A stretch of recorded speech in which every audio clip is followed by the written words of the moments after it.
Fabrice Bonneau, bonjour, vous êtes restaurateur, vous êtes aussi le président de l'association des commerçants du quartier Charité-Henay, c'est comme ça qu'on l'appelle. Bellecour. Bellecour, ce lundi, vous étiez au milieu de vos collègues, vos confrères, qui ont manifesté pour lancer un cri d'alarme et pour réclamer le droit d'ouvrir leur boutique. Le gouvernement, il a tort de prendre des mesures pour essayer d'endiguer cette épidémie, parce que quand même, il faut bien faire quelque chose, sinon nos hôpitaux vont se retrouver complètement débordés. C'est vrai Gérard. Bonjour Gérard en tout Bonjour. cas. Oui, c'est vrai qu'il y a cette crise sanitaire, on en a tous conscience, mais depuis le départ, nous restaurateurs et l'ensemble des commerçants avons appliqué les règles. À 95%, nos lieux sont sécurisés aujourd'hui. Nous avons mis en place bien évidemment le gel hydroalcoolique, nous en restauration, distanciation au niveau des tables, séparation entre les tables, et j'en passe, le scan pour enlever le virus sur les cartes, et puis tout un tas de choses. Voilà, il y a plein de choses, plein de mesures qui ont été mises en place. Et je pense que nous avons fait ce qu'il fallait. Alors Fabrice Bonneau, là vous êtes fermé. Les commerces, on peut espérer qu'ils ouvrent dans quelques semaines ? Le plus vite possible. Attention, novembre, décembre, ce sont des mois de trésorerie. Aujourd'hui, les commerces, il faut qu'ils les réouvrent dès demain, si cela est possible. Et les restaurants, on dit que ça ne serait pas avant l'année prochaine ? Les restaurants et les bars ? Je n'ose pas y croire. Parce que si on réouvre, comme ce qui est annoncé dans certains médias, le 15 janvier, mais comment les fêtes de Noël pour nous, c'est pas possible. On ne peut pas passer à côté d'un 31 décembre, à côté d'un 25 décembre, c'est pas possible. On nous dit aujourd'hui qu'on est non essentiel. Je ne suis pas d'accord. Nous, on fait partie aussi des plaisirs de la vie. On le voit bien au déconfinement où il y a une baisse de morale. C'est important que les restaurants soient là. Il y a encore plein de choses à fêter autour de la table. Il se passe tellement d'émotions autour d'une table. Fabrice Bonneau, vous avez un restaurant. Vos confrères aujourd'hui sont dans la même situation que vous, dans des situations parfois difficiles, si ce n'est désespérées. Est-ce qu'on a déjà des restaurants qui ont déposé le bilan ? Parce qu'il y a eu des aides qui ont été annoncées. Vous avez des aides en ce qui concerne le chômage partiel. Vous avez des aides de 1 500 € pour les chefs d'entreprise. Est-ce que tout ça fonctionne ? Est-ce que tout ça vous arrive ? Et on dit aussi que les loyers, vous ne les payez pas. Alors, il y a beaucoup d'effets d'annonce en fait. On annonce, tous les jours il y a une annonce. Dès qu'il se passe quelque chose, dès qu'il y a une mobilisation, c'est une annonce derrière. Aujourd'hui, quand on creuse un petit peu, les annonces ne parlent pas à tout le monde. Alors effectivement, bien évidemment qu'il y a le chômage partiel, ça c'est un levier. Ça fonctionne. Ça fonctionne, bon. Et heureusement d'ailleurs, parce que je ne vois pas comment les sociétés pourraient continuer à fonctionner sans le chômage partiel. Aujourd'hui, la priorité, bien évidemment, c'est de mettre les gens en lieu sûr, parce que ce qu'on a envie, c'est de récupérer aussi notre personnel quand tout ira mieux. Donc, alors, il y a des aides, effectivement, des aides de la métropole, des aides de la ville, les aides de l'État, les aides de la région également. Mais tout ça ne parle pas à tout le monde, en fait. Voilà, tout dépend le chiffre d'affaires, tout dépend la structure, tout dépend... Et puis, on parle des loyers. Pour moi, j'ai un bailleur privé...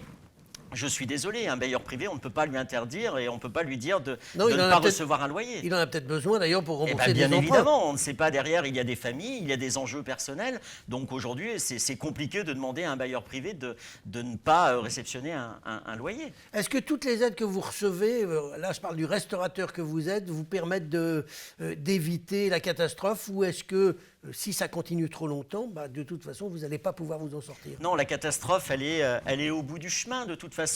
Je parle bien sûr pour la restauration, mais pour l'ensemble des commerces. Les aides, pour moi, ne sont pas suffisantes. Ce qu'on aimerait justement, à la limite, on ne veut pas des aides, on veut juste réouvrir. On veut juste travailler. C'est notre mot d'ordre. On veut travailler. Voilà. Les aides, à la limite, on passe dessus. Ça va être très compliqué. Moi, j'ai la chance d'avoir une société qui est plutôt... on va dire, qui est bien géré, avec de la trésorerie. Donc aujourd'hui, on va sur les économistes. Mais ça fond comme neige au soleil. Donc il va y arriver un moment où on va être en difficulté, comme tout le monde, bien évidemment. Fabrice Bonneau, vous, comme d'autres, vous avez lancé la vente à emporter. Ça vous compense une partie de votre perte de chiffre d'affaires? Non, la vente à emporter...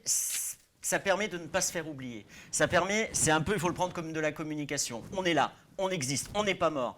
Mais ça ne vous rapporte rien? Non, c'est entre 10 et 15% du chiffre d'affaires. Mais ça permet d'être actif par rapport au premier confinement où on nous a demandé d'être chez nous. Ça nous permet d'ouvrir nos commerces, d'être là, de rencontrer les gens.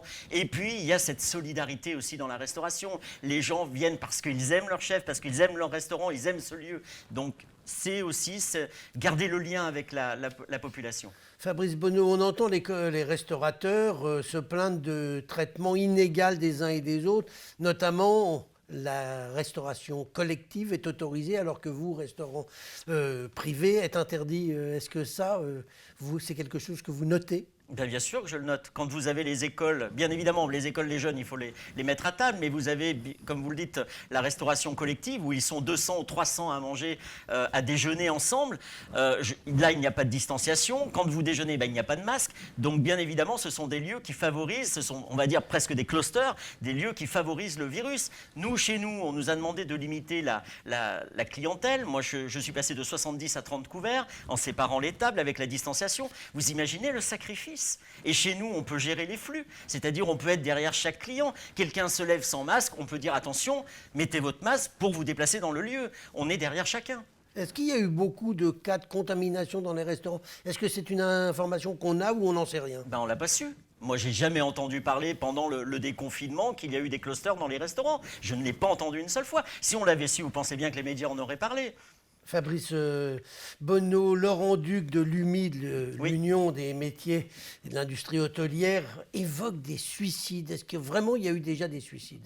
Alors, est-ce qu'il y a eu vraiment des suicides ? Je ne sais pas, mais je vais vous dire que la situation est grave, aujourd'hui très grave. Pour voir cette mobilisation hier, pour voir des commerçants dans la rue, ça ne fait pas partie de notre ADN de commerçants d'être dans la rue et de manifester. Mais l'heure est tellement difficile et compliquée. Moi, étant président des commerçants, j'ai chaque jour 2 ou 3 commerçants qui m'appellent en me disant « Fabrice, je ne sais plus comment faire. Je ne sais plus comment joindre les bouts. Je ne sais plus. » Voilà, il y a une vraie inquiétude. Et bien évidemment que ça joue sur leur morale. Alors en tant que président d'association, on est là aussi pour redonner de l'espoir, pour dire attention, il faut être là à la réouverture, il faut être présent, il faut se mobiliser. Mais c'est très très compliqué. Je pense, et je le dis sincèrement, Gérard, je pense qu'il va y avoir des suicides dans nos professions. Avant de nous quitter, Fabrice Bonneau, je crois que vous avez prévu une nouvelle manifestation lundi prochain ? Bien oui, on se donne rendez-vous le lundi. Alors on ne remplacera pas les gilets jaunes, mais c'est important de se mobiliser. Et quand on voit hier qu'on était tout dépend les annonces, entre 1500 et 2000, voilà, je trouve que le mouvement grossit, la grogne monte. Et la mobilisation sera de plus en plus forte. Et j'espère que... Le gouvernement vous entendra. Bien évidemment. Eh bien, rendez-vous la semaine prochaine et puis on espère que des solutions seront trouvées et surtout que cette pandémie va s'arrêter et qu'on aura trouvé des solutions. On l'espère tous. On l'espère tous. Fabrice Bonneau, je vous remercie. Merci Gérard.